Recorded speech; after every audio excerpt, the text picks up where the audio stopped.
Sir good afternoon sir. కృతికమ్మ. Sir ఈ రోజు ఓఎన్జీసీ నష్టపరిహారం కింద సార్ కాకినాడ డిస్ట్రిక్ట్ లో తాల్రేవు మండలంలో ఉన్న 7,050 మత్స్యకారులకి 48.64 crore అమౌంట్ జమ చేయడం జరుగుతుంది sir. This is pertaining to 6-month period 28 July 2023 to 27 January 2024 sir. ఇప్పటి వరకు సార్ టోటల్ 5 installments లో over a period of 24 months ప్రతి ఎలిజిబుల్ మత్స్యకారులకి 2,76,000 రూపీస్ ఈ ప్రోగ్రామ్ కింద ఇవ్వడం జరిగింది సార్. అందరూ చాలా హ్యాపీగా ఉన్నారు సార్. లాస్ట్ 2 years లో సార్ ఈ పైప్ లైన్ సంబంధించి ఎక్కడ కూడా ఫిషర్మెన్ ధర్నా చేసుకోవడం లేదా పని ఆపుకోవడం లేదా గొడవలు జరగడం ఒక్క ఇన్సిడెంట్ కూడా సార్ రిపోర్ట్ అవ్వలేదు. మామూలుగా ఇలా ప్రోగ్రామ్ పైప్ లైన్స్ ఇంతకు ముందు కూడా వర్క్స్ జరిగినాయి అండ్ ఇది కామన్ గా ధర్నాలు ఉండేవి సార్. ఆల్ బికాస్ సార్ మీరు ఇచ్చిన ఇన్స్ట్రక్షన్స్ మీరు ఇచ్చిన విజన్ ఫోర్సైట్ వల్లనే స్టార్టింగ్ లోనే లైవ్లీహుడ్ లాసెస్ కరెక్ట్ గా ఎస్టిమేట్ చేసుకుని కంపెన్సేషన్ నిర్ధారణ చేసుకోవడం ఒకటే. రెండోది సార్ కరెక్ట్ టైం కి అమౌంట్ క్రెడిట్ చేసుకోవడం వల్ల మత్స్యకారుల నమ్మకం చాలా పెరిగింది సార్. ఇప్పుడు ఓఎన్జీసీ కంపెన్సేషన్ గురించి ఎవరికి కూడా చెప్తే తాల్రేవులు వాళ్ళు చాలా సాటిస్ఫైడ్ గా ఉన్నారు అండ్ గవర్నమెంట్ ఫెసిలిటేషన్ తో చాలా హ్యాపీగా ఉన్నారు sir. All thanks to your vision and foresight sir. వాళ్ళందరి తరఫున నుంచి మీకు కృతజ్ఞత తెలియజేస్తున్నాను సార్. ఈ ప్రోగ్రామ్ లో సార్ నాతో పాటు ఎమ్మెల్సీ పద్మశ్రీ గారు ఉన్నారు సార్, కూడా చైర్పర్సన్ దీప్తి గారు కూడా ఉన్నారు సార్. తమతో మాట్లాడడానికి సార్ తాల్రేవు మండల్ నుంచి భైరవమూర్తి ఉన్నారు sir. If you permit he will speak sir. ఒక్క నిమిషం కృతికమ్మ తల్లి. పదమ్మ తల్లి బాగుండారమ్మా. దీప్తమ్మ తల్లి బాగుండారమ్మా. సారీ కృతికమ్మ, ప్లీజ్ గో అహెడ్. నమస్తే జగన్ అన్న. నా పేరు కామాడి భైరవమూర్తి. మాది పెద్దబడి వెంకటాయపాలెం, కోరంగి పంచాయతీ, తాల్రేవు మండలం, కాకినాడ డిస్టిక్ అన్న. మనకి ఓఎన్జీసీ కంపోజిషన్ ద్వారా ఇప్పటి వరకు 4 విడతల్లో 2,07,000 రూపాయలు నష్టపరిహారం పొందామన్న. అదేవిధంగా 5వ విడత ఆ భగవంతుడి దయ వల్ల మీ చల్లని దీవెన వల్ల ఈ 5వ విడత కూడా 69,000 రూపాయలని నేరుగా ఈ రోజు అకౌంట్ లో క్రెడిట్ చేయడం జరుగుతుందన్న. ఆ విధంగా చూసుకుంటే ఇప్పటి వరకు 2,76,000 రూపాయలని ఈ రోజు మేము అకౌంట్ లో పొందామన్నా. అంతేకాకుండా గతంలో మాకు రావాల్సిన ఓఎన్జీసీ నష్టపరిహారాన్ని గత ప్రభుత్వం ఏ ప్రభుత్వం కూడా పట్టించుకోలేదన్న. మా మత్స్యకారుల గురించి మా బాధ ఏదైనా రిప్రజెంటేషన్ చేసినా పట్టించుకునే నాదుడు లేకుండా ఉన్నదన్న.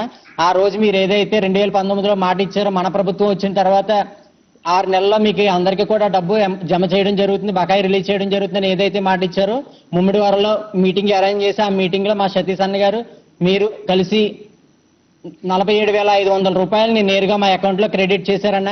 అంతేకాకుండా మా మత్స్యకారులందరికీ కూడా సంక్షేమ పథకాలకు సంబంధించి మత్స్యకారు భరోసా అన్న. మా మత్స్యకారులు అందరూ కూడా సముద్రానికి వెళ్తే గానీ వాళ్ళ జీవనోపాధి కొనసాగదన్న.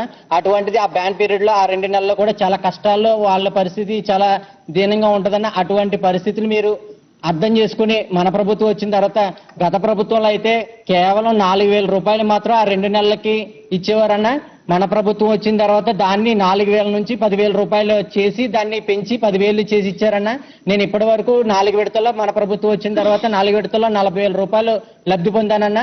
అంతేకాకుండా మనకి ఆయిల్ సబ్సిడీ ద్వారా ఇప్పటి వరకు మాకైతే ఆయిల్ సబ్సిడీ ద్వారా ఇప్పటి వరకు గత ప్రభుత్వం అయితే 6 రూపాయలు మాత్రం ఆయిల్ సబ్సిడీ ఇచ్చేదన్న. అది కూడా కొంతమందికి ఏదైనా బిల్స్ పెట్టుకుంటేనో లేకపోతే వాళ్ళకి నచ్చిన వాళ్ళకైనా చేసుకునే విధంగా ఆ గత ప్రభుత్వం ఉండేదన్న. మన ప్రభుత్వం వచ్చిన తర్వాత అర్హత ఉండి ప్రతి ఒక్కరికి కూడా మనకి oil subsidy card, diesel subsidy ఏదైతే ఉందో మన డీజిల్ అయితే ఎప్పుడైతే ఏ రోజైతే డీజిల్ అయితే తీసుకున్నా అదే రోజు కూడా మనకి అమౌంట్ అనేది ఇది అవ్వడం జరుగుతుందన్న. నేను అలాగే ప్రతి నెలకు కూడా 2,700 చెప్పిన సంవత్సరానికి 27,000 నేను మొత్తంగా ఇప్పటి వరకు 1,08,000 రూపాయలు నేను ఆయిల్ సబ్సిడీ ద్వారా లబ్ధి పొందానన్న. అంతేకాకుండా మా మత్స్యకార సోదరులు ఎవరైనా కనుక ప్రమాదవస్తు చనిపోతే కనుక వాళ్ళకి గత ప్రభుత్వంలో ఎక్స్గ్రేషియా అనేది ఎప్పుడు వస్తుంది ఏంటో పరిస్థితులు అయోమయం పరిస్థితిలో ఉండేదన్న. మన ప్రభుత్వం వచ్చిన తర్వాత ఆ ఎక్స్గ్రేషియా 10 లక్షల వరకు పెంచి ఇచ్చారన్న. అటువంటి మా మత్స్యకారులందరూ కూడా మీకు ఎప్పుడు ఎల్లవేళ్ళ కూడా రుణపడి ఉంటారన్న. అంతేకాకుండా మా మత్స్యకారుల గురించి ఆలోచించిన గవర్నమెంట్ అనగా ఫిషింగ్ హార్బర్స్ అన్న. మాకు కాకినాడ జిల్లాలోనే కాకినాడ జిల్లాలో ఒక ఫిషింగ్ హార్బర్ ఉందన్న, ఉప్పాడ అన్నది. దానికి ఇంచుమించుగా 70% అన్ని కూడా కంప్లీట్ అయిపోయాయన్న. అంతేకాకుండా మా మత్స్యకారులందరూ కూడా ఎల్లవేళలా మీ వెంటే మీ గెలుపు కోసం కృషి చేస్తారని, మీరు మా బీసీ సామాజిక వర్గం అయినా సరే మమ్మల్ని గుర్తించి మా మత్స్యకారులందరినీ గుర్తించి భారతదేశంలో ప్రముఖ దేవస్థానమైన తిరుమల తిరుపతి దేవస్థానానికి బోర్డు మెంబర్గా మా సతీష్ అన్నయ్య గారిని నియమించినందుకు మా అగ్నికుల క్షత్రియులు మా మత్స్యకార సోదరులందరూ కూడా రుణపడి ఉంటామనేసి మీ వెంటే మా మత్స్యకార సోదరులందరూ ఉంటారనేసి సభాముఖంగా తెలియజేసుకుంటూ, అంతేకాకుండా ఈ అవకాశం ఇచ్చిన మీ అందరూ కూడా నమస్కారం తెలియజేసుకుంటూ ధన్యవాదాలు తెలుపుకుంటున్నాను. థ్యాంక్ యూ భైరవ్, బాగా మాట్లాడావు Bhairav. Thank you Bhairav. Thank you మా కృతికమ్మ తల్లి. Thank you sir.